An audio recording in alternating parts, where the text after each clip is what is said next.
I mean, when it comes right down to it, what you need in life is someone who's going to be there for you through thick and thin. And Doug and I have each other's backs. If you cross me, Doug will fuck you up. It's that simple. Knowing that I have Doug in my corner gives me great strength and confidence. And if someone crosses Doug, they got to mess with you, right? Of course. I'm not going to let Doug get fucked with.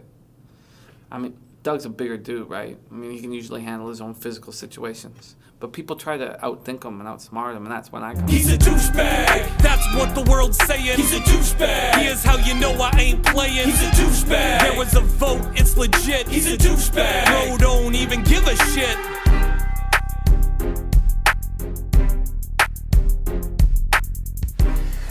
Doug Steamfreight Taggart. Steamfreight?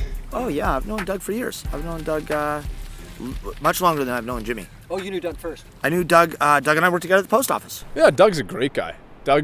Guy is like a big teddy bear who's as strong as an ox. He's a hard-working guy, great individual. You pay the rent, your name's on the lease. Yeah. And so Jimmy stays here when he's at it. It's our apartment. Why do you keep doing this? I'm just trying to clarify. I don't understand what you're trying to get out of this. Look, it's Doug's apartment. As far as I know, Doug pays the rent. Doug found the place. And Jimmy stays here when he's in town.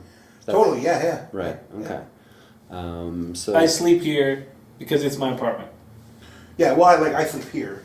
You sleep here. Yeah. You sleep on the couch. Mm-hmm. So there's just the one bedroom. Yeah. And I don't know why Doug is sleeping on his own couch. I don't know how Jimmy convinced him. Jimmy's awesome.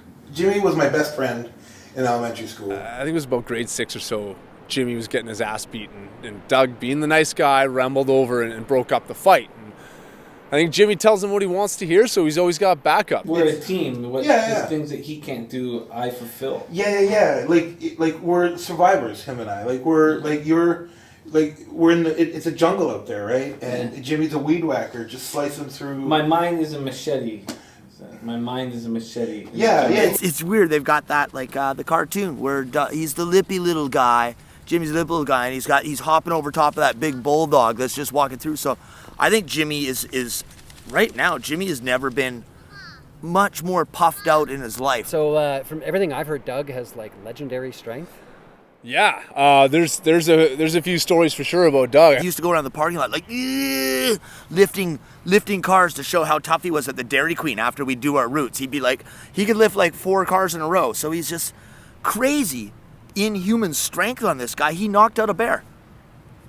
Sorry, what? He knocked out a black bear. Something along the lines of a black bear in the town. Cops had no choice but to take it down. I was there. I saw this with my own. We're out, drinking after a night, and we're coming out. It's a North Shore, so there is bears and stuff out there. Big black bear. We come out. You were, a little sheets to the wind. Come around. There's 2 cops. They're just boom, shotgun in our face, and they're like, "Get down! It's a bear! And so I'm like, "No, that's it. He's a man. This is a man. It's Doug." And they're like, no, behind you. So I look behind us, and there's a giant black bear. So I fucking freeze, right? When we're close to a black bear, he's right behind. I'm shitting myself. I freeze.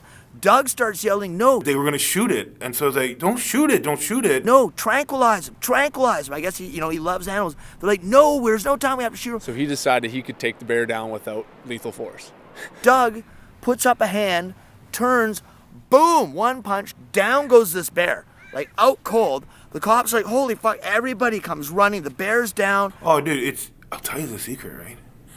Just hit him in the temple, right there.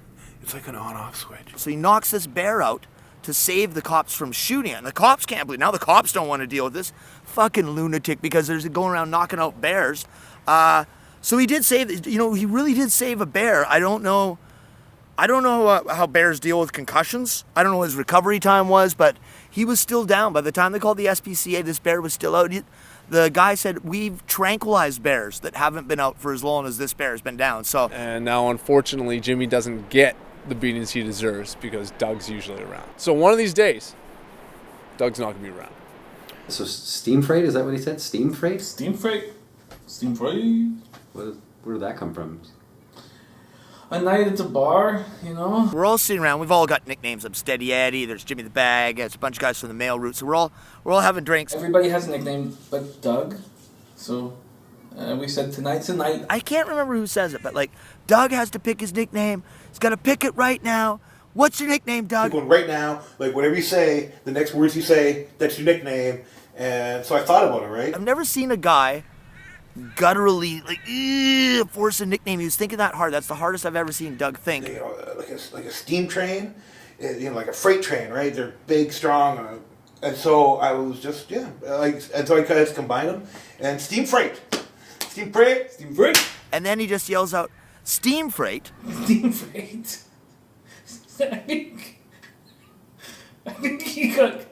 I think he was between steam train and freight train. I could tell he meant to say freight train because you could see as he said it, steam freight, like the look in his eyes, he was saying it wrong, but he had to commit to it. He was drunk and he said steam freight. And, but he was very adamant that he meant steam freight all along. And he didn't want us to tease him in that way. And Squirrely Joe is like, you yelled steam freight, you yelled steam freight. I never saw that guy again. Squirrely Joe had to get his root covered for about, I think it was 6 weeks, and I know he was drinking out of a straw. So he's steam freight. Wow. When you see Doug, you'll give him a steam freight, and he likes that. It's kind of it's one of the great things Jimmy does. He's made him sort of part of it's a fun part of the group. For all the other stuff he caught, they're like, you know, it's their buddy thing. And Steamfreight. So you combine the two. You didn't mean to say one or the other, like, because we talked. Some of your friends thought that maybe you meant to say either steam train or freight train, and then you said steam freight, and then you didn't want to. No. They thought you didn't want to. He's a douchebag. There was a vote, it's legit. He's a douchebag. Bro, don't even give a shit. Check yourself, man. Cool. Give him a shot in the fucking head, man. He needs one. Wake his ass up, man. You know, if I wasn't around now, people would take advantage of Doug. See, I bring a lot to the table. I mean, Doug brings a lot to the table, but I bring a lot to the table. I create such a good vibe, you know. Doug can't wait. He can't. When he gets home, he's so happy just to chill with the bag for a minute. Smoke a bizat, chill out, have a brewski, you know. If he came back home to an empty house, it'd be tough on him. You know, he'd be very lonely. I mean, Doug doesn't make friends easy. And I'm always there for him. I barely leave that apartment.